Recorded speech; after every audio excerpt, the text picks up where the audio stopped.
இப்படி என்னவாகணும்னு ஆசைப்பட்டு வந்தீங்க சினிமாவில்? எம்ஜிஆர் ஆகணும்னு ஆசைப்பட்டு வந்தேன். ஒரு டிஸ்ட்ரிபியூட்டர் வந்து வாங்கணும், அதுக்கப்புறம் தான் இது ரிலீஸ் கிடையாது, நாங்களே ரிலீஸ் பண்ண கான்ஃபிடண்ட்டாக இருக்கும். தியேட்டரில் படம் ஓடும். அஜித், விஜய் மாதிரி இனி வர்றது கஷ்டம். வருவாங்க, போயிடுவாங்க. சின்ன சினிமா ஓடாததுக்கு ஒரே காரணம் தியேட்டரினுடைய ஆடம்பரம். அது மட்டும் இல்லைங்க, இது பிவிஆரில் இந்த ஃபுட்டுக்கு மட்டும் கலெக்ட் ஆகிருக்கு. ஏதோ ஒரு பீரியடுக்கு 6 monthsக்கு அது சினிமா கூட அவ்வளோ கலெக்ட் ஆகிருக்கு. ஸோ இப்படி இருந்த சினிமாவை பணக்காரருக்கான சினிமாவாக மாற்றிட்டாங்க. பெரிய நடிகர்கள் படம் மட்டும் ஓடுதுன்னா, ஏன் சார் டிக்கெட் இப்படி இவ்வளோ விலை 200 ரூபா, ஒரு பாப்கார்னு பப்பு வாங்கினா 600 ரூபா இப்படி இருந்தால். ஸோ எங்களுக்கு நம்பிக்கை இருக்குது, எங்கள் பணமும் வரும், லாபமும் வரும், இந்த படம் பெருசாக வரும்.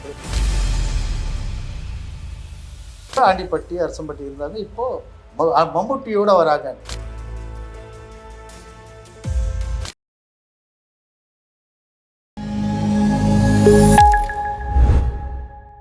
சினிமா தொடர்பான நேர்காணல்கள் பலவற்றை நமது நாதஸ் நடத்தி வரும் வேளையில் சிலரை அடையாளம் காட்டும் விதமாக பல நேர்காணல்கள் அமைந்திருக்கிறது.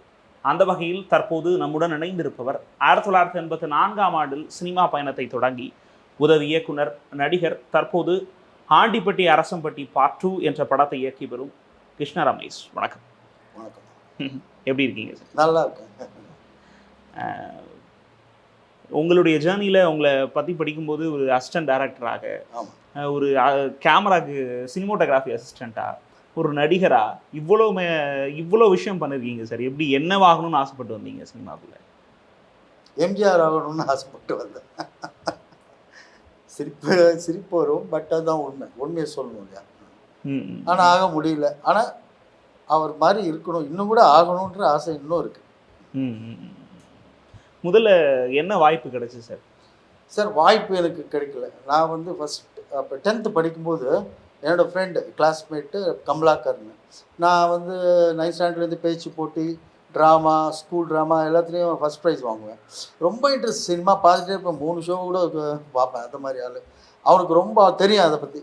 அவங்க அப்பா வந்து என்சி சக்கரவர்த்தின்னு ஸ்ரீதரோட அசோசியேட்.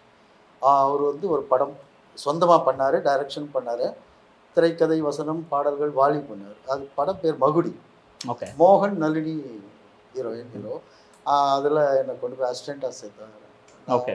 புதியவனா, ரொம்ப சின்ன பையனா, பார்க்குறவனா போனேன். அப்படியே இருந்தேன். அங்கே தான் அதுதான் என்னோட முதல் சினிமாக்குள்ளே போன பையன். அப்புறம் ஸ்கூல் டேஸ் கண்டினியூ? ஸ்கூலும் படிச்சுக்கிட்டு தான் லீவ் போட்டு போவேன். அப்புறம் படிப்பு கண்டினியூ பண்ணிட்டு தான் இருந்தேன். எது வரைக்கும் படித்தேன்? 12th வரையும், +2 வரையும் அதே ஸ்கூலில். அவரும் நாங்கள் ஒன்றா தான் படித்தோம். +2 முடித்தோடனே நான் ஃபிலிம் இன்ஸ்டியூட்டில் சேர்ந்துட்டேன். ஆக்டிங் டிஎஃப்ஏல சேர்ந்துட்டு ஒரு 4 மாதம் இருக்கும். அந்த டைமில் ஒரு அசிஸ்டன்ட் டைரக்டரு, அவர் பக்கத்து வீட்டுக்கு வருவார், தெரிஞ்சவங்க வீட்டுக்கு. அவர் என்னை பார்த்தாரு, ஃபிலிம் இன்ஸ்டியூட்டில் படிக்கிறாருன்னு சொல்லி இன்ட்ரடியூஸ் பண்ணாங்க. அவர் சொன்னார், தம்பி, நீ உன் வயசில் 18 வயசில் தேடிட்டு இருக்காங்க ஒரு ஹீரோவை, நீ இதில் போய் கான்டாக்ட் பண்ணிட்டு பாலுவானந்த் சார் அட்ரஸ் கொடுத்தாரு. அவர் பாலாந்துக்கிட்ட அசிஸ்டண்ட்டாக வேறு இருக்கிறேன்னு சொன்னார். ஸோ போய் கான்டாக்ட் பண்ணி இது பண்ணால் ஒரு 250 பேரை ஃபோட்டோ எடுத்தாங்க. நேஷ்னல் செல்லையா ராம் தேட்டர் பக்கத்தில் மாடியில் இருந்தது அவர் இது ஃபோட்டோ ஸ்டுடியோ. அங்கே அட்ரஸ் கொடுத்தாங்க. போயிட்டு ஃபோட்டோ எடுத்தேன். நான் எனக்கு சும்மா ஒரு நம்பிக்கை வருமா தெரியாது. ஆனால் என்ன செலக்ட் பண்ணிட்டாங்க 250 பேர். ஓகே. அதுதான் ரசிகன் ஒரு ரசிகைங்கிற படத்தில் ஹீரோவாங்க. ஓகே. இப்போ கரண்ட் ப்ராஜெக்ட் ஆண்டிப்பட்டி அரசம்பட்டி இயக்கிட்டு இருக்கீங்க. ஆமாம். ஏற்கனவே அந்த பார்ட் 1 பற்றி மக்களுக்கு ஓரளவுக்கு தெரிஞ்சிருக்கும். ஆமாம். இப்போ பார்ட் 2ல என்னெல்லாம் வித்தியாசம்? இது வித்தியாசம் என்னன்னா, அது 2 பேர், அது வந்து அவங்கள சுற்றி இருக்கவங்க, ஒரு காமெடி. இது வந்து கிட்ஸ் மூவி.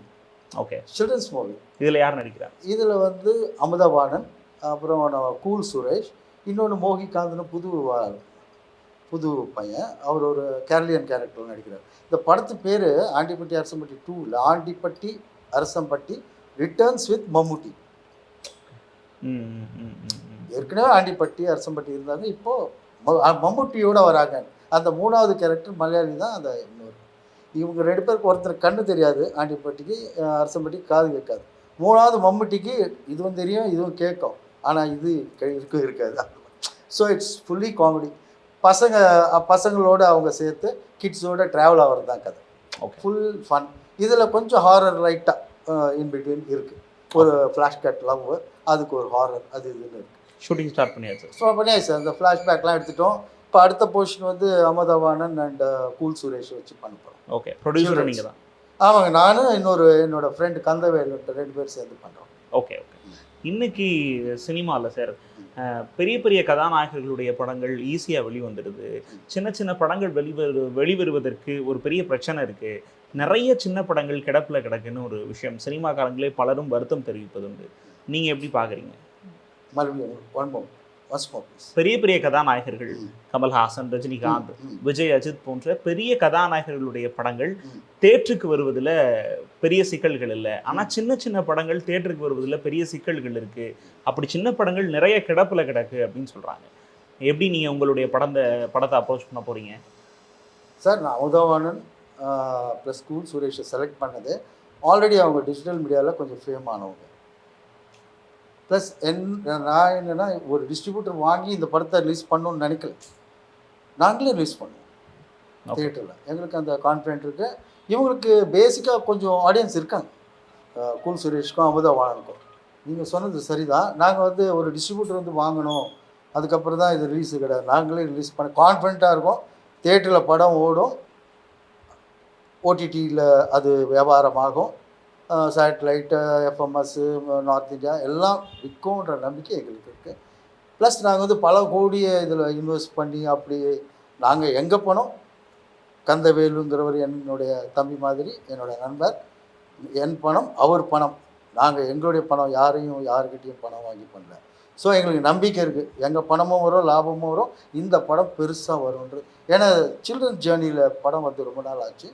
இது ஃபுல் ஸ்ட்ரெச் காமெடி மட்டுமே இருந்தால் அது தமிழ் படமாக இருக்கும். இப்போ நார்த்துக்கு விற்கணும், எஃப்எம்எஸ் எல்லோரும் ரசிக்கணுங்கிறதுக்காக தான் ஒரு சின்ன லவ் வச்சு அவங்கள ஒரு ஸ்பிரிட் ஆக்கி, ஒரு ஹாரரும் இருக்குது. அது நல்ல ஆத்மா, ரெண்டும் ஜீவாத்மா, குழந்தைகளோடு அது எப்படி ட்ராவல் ஆகுது அப்படிங்கிறது, அதுவும் ஒரு கதை இருக்குது, கிளைக்கதை. ஓகே. ஸோ இது எல்லா இதுலேயும் உங்களுக்கு வந்து கமர்ஷியலாக இருக்கும், நம்பிக்கை இருக்குங்க, அதில் ஒன்றும் பிரச்சனை இல்லை. நீங்கள் சொன்னீங்க நிறையா படங்கள் வந்து நிற்கிது, வரல, வெறும் ரஜினி சார் படம், விஜய் சார் படம், கமல் சார் படம், பெரிய நடிகர்கள் படம் மட்டும் ஓடுதுன்னா, ஏன் சார் டிக்கெட் இப்படி இவ்வளோ விலை 200 ஒரு பாப்கார்னும் பஃப்பும் வாங்கினா 600 இப்படி இருந்தால் எந்த ஆள் அங்கே பணக்காரன் தேட்டருக்கு எப்போ வருவான்? பெரிய ஆள் படம் வரும்போது தான் வந்து பார்ப்பான். இப்போ சின்ன ஆளுங்க நடிக்கிற படத்துக்கு நிச்சயமாக வரமாட்டாங்க. அந்த காலத்தில் தேட்டருக்கு பார்த்தீங்கன்னா மிடில் கிளாஸும் லோ கிளாஸும் தான் வருவாங்க. தர டிக்கெட்டு, இது பெஞ்சு டிக்கெட்டு, மேலே அந்த இது சேர் இருக்கும், அதில் பார்த்தீங்கன்னா கம்மியாக இருக்கும். இங்கே பார்த்தீங்கன்னா ஃபுல் ஹவுஸ். ஸோ இப்படி இருந்த சினிமாவை பணக்காரருக்கான சினிமாவாக மாற்றிட்டாங்க. அப்போ பணம் இருக்கிறவங்க மட்டும்தான் வர முடியும். புக் மை ஷோ 30 ரூபா அவனுக்கு. இப்படி பார்த்தீங்கன்னா ஒரு பாப்கார்னுக்கு இது சொன்ன மாதிரி பார்த்துருப்பீங்க, 1900 கோடியாம் இது பிவிஆரில் இந்த ஃபுட்டுக்கு மட்டும் கலெக்ட் ஆகிருக்காது. ஏதோ ஒரு பீரியடுக்கு 6 மந்த்ஸ்க்கு அது சினிமா கூட அவ்வளோ கலெக்ட் ஆகிருக்காது. நீங்கள் சாப்பிட வேண்டாங்க, நீங்கள் வெளியே போய் முன்னாடி முறுக்கு வாங்கி சாப்பிடுவோம், சின்ன வயசில் சொல்கிறேன், பாப்கார்ன் வாங்கி சாப்பிடுவோம் எல்லாம். இப்போ அப்படி இல்லை, அவனே வருவான், அவர் கோட் சூட் போட்டு, சார் என்ன சார் உங்களை டெம்ப் பண்ணுவான், தேட்டருக்குள்ளேயே வரான். ஆசைப்பட்டு நம்மளுக்கு கௌரவத்துக்கு ஏதோ 2-3 சொல்லிட்டீங்கன்னு வச்சுங்க, பில்லு 600 வரும். நீங்கள் உள்ளே சாப்பிட்லாம், உள்ளே போட்டுடலாம், அவங்க க்ளீன் பண்ணிப்பாங்க. ஸோ இப்படிப்பட்டவர்கள் மட்டுமே சினிமாவுக்கு வர்ற நிலை இருக்குது. எப்படி சினிமா வந்து இப்போ சின்னவங்க படம் எப்படி ஓடும்? அந்த காலத்தில் சின்னவங்க ஜெய்சங்கர் படம் வாரத்துக்கு 1 வரும், எல்லாமே கலெக்ஷன் ஆகும், எல்லாருமே வாழ்ந்தான், எல்லா ப்ரொடியூஸும் நல்லா. காரணம் அவன் மிடில் கிளாஸும் லோ கிளாஸும் வந்து படம் பார்ப்பான் எல்லா ஊர்லேயும். இப்போது அவனெல்லாம் என்ன பண்ணாங்க, டாஸ்மாக் அனுப்பிட்டாங்க. அவன் காலையிலேருந்து 90 போட்டுக்கிட்டு இருக்கான்.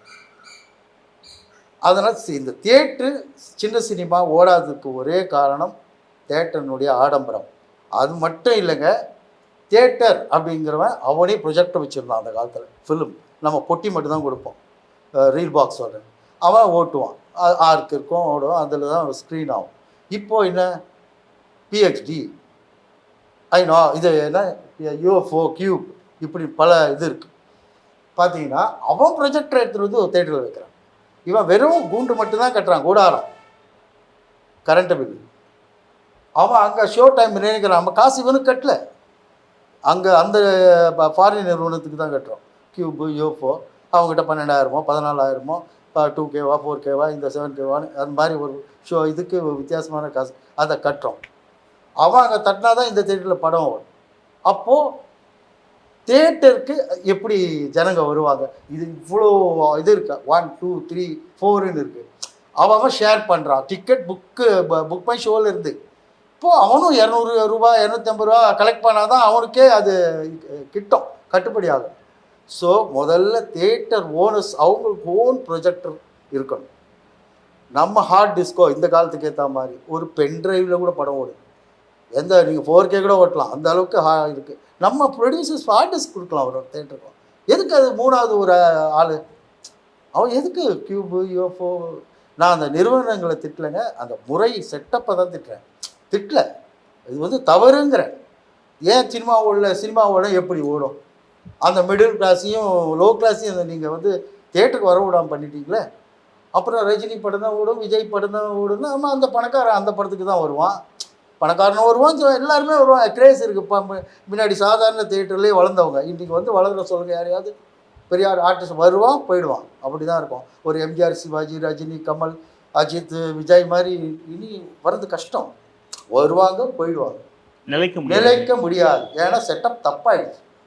ஏன்னா அந்த விசில் அடிக்கிறவங்க பார்க்குற இது இல்லை, புதுமுகம் ஒருத்தன் கிரேஸாக இருக்கிறான்னா அந்த மிடில் கிளாஸும் லோ கிளாஸும் வந்தால் தானே அவன் மேலே இப்போ நல்லா இருந்தால் அந்த படம் ஓடுங்கிறது தான்.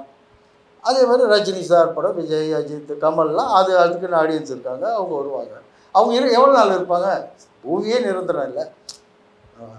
பெரிய பாகவதர் இல்லை இன்னைக்கு, அது மாதிரி சொல்கிறேன். எல்லோரும் ஒரு நாள் இல்லாமல் தான் போவோம். இப்படி செட்டப்பை மாற்றணும். எல்லா மிடில் கிளாஸையும் லோ கிளாஸையும் சினிமாவுக்கு வரா மாதிரியான அந்த செட்டப்பை மாற்றுங்க. கட்டாயம் மறுபடியும் சினிமா பெரிய லெவலில் வரும். அந்த அனுபவம் ரொம்ப கொடூரமாக இருந்துச்சு சார். நிறைய பண்ணியிருக்கேன், சின்ன சின்ன படம்லாம் பண்ணியிருக்கேன். நாங்கள் சொன்ன எங்கள் ஆசை இந்த கிழக்கு கரை பண்ணோன்னே அது வாங்கிட்டாங்களே. 24 லட்சம் கேட்டார். அவர் வாங்கியிருந்தது 14 லட்சத்துக்கு அப்போ. எங்களுக்கு நாங்கள் போட்ட அந்த 10 லட்சம் வரவே இல்லை.